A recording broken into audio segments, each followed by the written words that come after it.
ഉല്ലാസ് ബാബു, ഇതിൽ ഒരു വളരെ പ്രധാനപ്പെട്ട കാര്യം നമ്മളിവിടെ നോക്കേണ്ടത്, ഒന്ന് PV അൻവർ ഒരു ആരോപണം ഉന്നയിക്കുന്നു, അതായത് ADGPക്കെതിരെ ആരോപണം ഉന്നയിക്കുന്നു. അപ്പോൾ മുഖ്യമന്ത്രിയുമായിട്ട് ഇക്കാര്യം സംസാരിക്കുന്നു. അപ്പോൾ മുഖ്യമന്ത്രി ഒന്നുകിൽ പറയേണ്ടത് MLA പറയുന്നത് തെറ്റാണ്, അല്ലെങ്കിൽ ഇത് ശരിയല്ല എന്ന് പറഞ്ഞിട്ട് ആ പോലീസ് ഉദ്യോഗസ്ഥരെ തൽസ്ഥാനത്ത് തുടരാൻ അനുവദിക്കുന്നു. ഇത് MLAയോടൊന്നും പറയുന്നില്ല, MLA പറയുന്ന എല്ലാം കേൾക്കുന്നു. MLA പുറത്ത് വന്നിട്ട് എല്ലാം ഞാൻ മുഖ്യമന്ത്രിയോട് പറഞ്ഞിട്ടുണ്ട് എന്ന് പറയുന്നു. MLAയെ തിരുത്തുന്നില്ല. അപ്പോൾ MLA പറഞ്ഞത് ശരിയാണെന്ന് നമ്മൾ വിശ്വസിച്ചിരിക്കുമ്പോഴാണ് MLA പറഞ്ഞതൊട്ടും നടപ്പാക്കുന്നുമില്ല. ആർക്കൊക്കെ എതിരെയാണോ ആരോപണമുള്ളത് അവരെയൊക്കെ ആ സ്ഥാനങ്ങൾ തുടരുകയാണ്. ADGP അങ്ങനെ തന്നെ തുടരുന്നു. പത്തനംതിട്ട SP മാത്രം, നേരത്തെ മലപ്പുറം SP ആയിരുന്ന പത്തനംതിട്ട SP മാത്രം ആ സ്ഥാനത്തു നിന്ന് മാറ്റി നിർത്തുന്നു.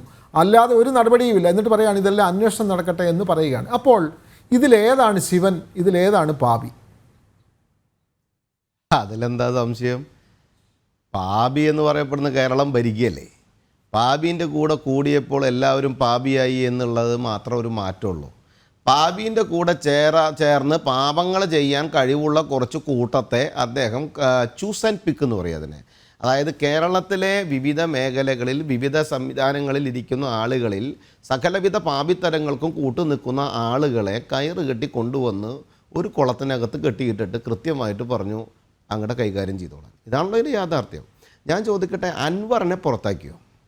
ഒരു സർക്കാരിനെതിരെ സർക്കാരിൻ്റെ തന്നെ MLA കൃത്യമായി ഇതുപോലെയുള്ള കൃത്യവിലോപം പറയുമ്പോൾ ആ കൃത്യമായി പറയുന്നതിൽ ആഭ്യന്തര വകുപ്പിൻ്റെ വീഴ്ച അക്കമിട്ട് പറയുന്നുണ്ട്. അതിൻ്റെ ഉത്തരവാദിത്വം ഉദ്യോഗസ്ഥർക്കല്ല. അത് TP രാമകൃഷ്ണന് തെറ്റി, ആ ഉദ്യോഗസ്ഥർക്കല്ല. ആ ഉദ്യോഗസ്ഥരെ കൈകാര്യം ചെയ്യേണ്ട ശ്രീ മുഖ്യമന്ത്രി ആരാ? പിണറായി വിജയൻ. എന്താ അദ്ദേഹത്തിൻ്റെ വാക്ക് തന്നെ കടമെടുത്താൽ? ജാഗ്രതക്കുറവ്. അങ്ങനെയാണെങ്കിൽ അദ്ദേഹത്തിൻ്റെ ജാഗ്രത കുറവുണ്ടായില്ലേ ഇവരെ കൈകാര്യം ചെയ്യുന്നതിൽ? ഇൻ്റലിജൻസ് റിപ്പോർട്ട് ഉണ്ടായിരുന്നില്ലേ ADGP ഇതൊക്കെ ചെയ്യുമെന്നുള്ളത്? അപ്പോൾ അതിനൊക്കെ പൂഴ്ത്തിവെച്ച് ഇതിന് വേണ്ടുന്ന സുഖ സൗകര്യങ്ങളൊക്കെ പരിപൂർണമായി ചെയ്തു കൊടുത്തതാരാ? അപ്പോൾ സ്വാഭാവികമായിട്ട് ഒന്നുകിൽ അൻവറിനെ പുറത്താക്കി അൻവറിനെതിരെ അന്വേഷണം പ്രഖ്യാപിക്കണം, അല്ലെങ്കിൽ ADGPയെ പുറത്താക്കി അന്വേഷണം പ്രഖ്യാപിക്കണം. ആയങ്കിമാർ വാഴുന്ന കണ്ണൂർ ലോബിയെക്കുറിച്ചും മനു എന്ന് പറയപ്പെടുന്ന ഒരു വ്യക്തി DYFIയുടെ നേതാവ് ഇതിനു മുമ്പിൽ വളരെ കൃത്യമായി പറഞ്ഞിട്ടുണ്ട്. സ്വർണ്ണക്കടത്ത് വിഷയത്തിൽ കൃത്യമായിട്ടുള്ള ഇടപെടലുകൾ അധികാരവർഗ സ്ഥാനത്തിരിക്കുന്നവർക്കുണ്ട് എന്ന്. അന്നിവർ അവരെ തള്ളിപ്പറഞ്ഞു, ഇന്നിവർ ഇതിനെ അംഗീകരിക്കുന്നു എന്ന് പറഞ്ഞാൽ പോലീസ് ഉദ്യോഗസ്ഥർക്കൊരു മാറ്റവുമില്ല, ശശിക്കൊരു മാറ്റവുമില്ല, മുഖ്യമന്ത്രിക്ക് ഒരു കുലുക്കവുമില്ല എന്ന് പറയുമ്പോൾ അദ്ദേഹം കൃത്യമായിട്ട് ഇതൊക്കെ അറിഞ്ഞിട്ട് തന്നെയാണ് ചെയ്യുന്നത്. എങ്ങനെയെങ്കിലും അതിനെ അങ്ങ് മൂടിക്കളയാമെന്നുള്ളൊരു വ്യാമോഹവുമായിട്ടാണ് കേരളത്തിലെ മുഖ്യമന്ത്രി ആഭ്യന്തര വകുപ്പ് കൈകാര്യം ചെയ്യുന്ന പിണറായി വിജയൻ എടുക്കുന്നത്. ഞാൻ ചോദിച്ചോട്ടെ, നവകേരള സദസ്സുമായി ബന്ധപ്പെട്ട് നടക്കുന്ന വാഹനയാത്ര, ഇവർ 10-21 ആൾക്കാർ ഒരു ഉപകാരം ഇല്ലാണ്ട് ഒരു വണ്ടിയിൽ കുറേ ഡീസൽ അടിച്ചിട്ട് കാലത്തിട്ട് വൈകുന്നേരം വരെ തിന്നിങ്ങനെ കൊഴുത്ത് നടന്നില്ലേ? ആ നടന്ന സമയത്ത് ഇവരുടെ രാഷ്ട്രീയപരമായിട്ട് നേരിട്ട് സമരം ചെയ്തിട്ടുള്ള വ്യക്തികളെ ഇവർ കൈകാര്യം ചെയ്ത രീതി എന്താ? പോലീസ് കൈകാര്യം ചെയ്ത രീതി എന്താ? അതേ പോലീസ് ഇവിടെ നിലനിൽക്കുമ്പോൾ ഇത്രയും വലിയ ആരോപണങ്ങൾ വിളിച്ച സമയത്ത്, അത് സോളാർ വിഷയം മുതൽ ഇങ്ങോട്ടെടുക്കാം, അത് സ്വർണ്ണക്കട സ്വപ്ന സുരേഷ് വിഷയവുമായി ബന്ധപ്പെട്ട് മുന്നോട്ട് പോകണം, ബാർ വിഷയവുമായി ബന്ധപ്പെട്ട് പോകണം. ഒറ്റക്കാര്യം കമ്മ്യൂണിസ്റ്റ് മാർക്സിസ്റ്റ് പാർട്ടിയുടെ നേതൃത്വം നൽകുന്ന സർക്കാരിൻ്റെ പ്രതിനിധികളോട് ചോദിക്കാനുള്ളത്, ഇത് മറ്റൊരു സർക്കാരാണ് എന്ന് വിചാരിക്കുക, ഇതര സർക്കാരാണ് കേരളത്തിൽ ഭരിക്കുന്നത്, കമ്മ്യൂണിസ്റ്റ് മാർക്സിസ്റ്റ് പാർട്ടിയുടെ നേതൃത്വത്തിലുള്ള ആളുകളാണ് ഇവിടെ പ്രതിപക്ഷത്തിരിക്കുന്നതെങ്കിൽ DYFI, SFI, CPIM ഈ നേതാക്കന്മാർ, ഗോവിന്ദൻ മാഷ് ഉൾപ്പെടെയുള്ള ആളുകൾ എന്തായിരിക്കും ഇവരുടെ സമീപനം? എന്തായിരിക്കും ഇവരുടെ തീരുമാനങ്ങൾ? എന്തായിരിക്കും ഇവരുടെ രാഷ്ട്രീയ നിലപാടുകൾ? അത് മനസ്സിലാക്കാൻ, അത് പറയാൻ ഇവർ തയ്യാറുണ്ടോ? ഇവർ ചർച്ചകൾക്ക് വരില്ലെന്ന്.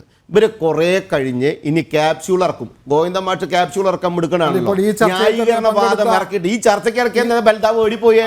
ബൽദേവ് പേടിച്ചോടിയതാണെന്ന് മറുപടി പറയാൻ സാധിക്കാതെ തല കുനിച്ചു നിന്ന് ഈ സമൂഹത്തിന് മുമ്പിൽ കൈ ഇങ്ങനെ കൂപ്പി തൊഴുതിട്ട് ബൽദേവ് ഓടി രക്ഷപ്പെട്ടു. ഈ ചർച്ചയിൽ അറിയോ? മറുപടി പറയാൻ സാധിക്കില്ല, തിരക്കുണ്ടെന്നാ പറഞ്ഞേ. ഒരു തിരക്കൂല, നല്ല കട്ടചായ കുടിച്ച് അവിടെ ഇരിക്കുന്നുണ്ടാവും, ഒരു സംശയവും വേണ്ട. കാരണം എന്താണെന്നറിയാമോ? സ്വന്തം മുഖ്യമന്ത്രി എന്ന് പറയപ്പെടുന്ന വ്യക്തി പാപഭാരം ഏറ്റെടുക്കും സമയത്ത് അതിനെ ന്യായീകരിക്കാൻ വാക്കുകളില്ലാത്ത ഇടതുപക്ഷത്തിന്റെ വക്താവായിരുന്നു അദ്ദേഹം. അദ്ദേഹത്തിന് ഓടിപ്പോകേണ്ടി വന്നു. അദ്ദേഹം വ്യക്തിപരമായിട്ട് ഒരു കുഴപ്പക്കാരനല്ല കേട്ടോ. പക്ഷേ ഇന്ന് അദ്ദേഹത്തിന് മറുപടി പറയാൻ നമ്മൾക്ക് അദ്ദേഹത്തിന്റെ അഭിപ്രായം കൂടി കേൾക്കാൻ വേണ്ടിയാണ് അദ്ദേഹത്തെ ക്ഷണിച്ചതും. പക്ഷേ അദ്ദേഹം ഞാനായാലും സേനാപതി വേണുവാണെങ്കിലും പറയുന്ന കാര്യങ്ങൾ ഒരുവിധം കൃത്യമായിട്ട് പിണറായി വിജയനെതിരെയും അൻവറിനെതിരെയും ഒരേ വിഷയമായിരിക്കും. ഇതിനെ ന്യായീകരിക്കേണ്ടതും ഇതിനകത്ത് സത്യവും ഉണ്ടെങ്കിൽ വസ്തുതാവിരുദ്ധമായ കാര്യമുണ്ടെങ്കിലും അത് പറയേണ്ട വ്യക്തി ബൽദേവായിരുന്നു. ബൽദേവ് ഓടിപ്പോയി. അതിൽ നിന്ന് തന്നെ വളരെ വ്യക്തമായിട്ട് അറിയാം പരാജയപ്പെട്ടിരിക്കുന്നു.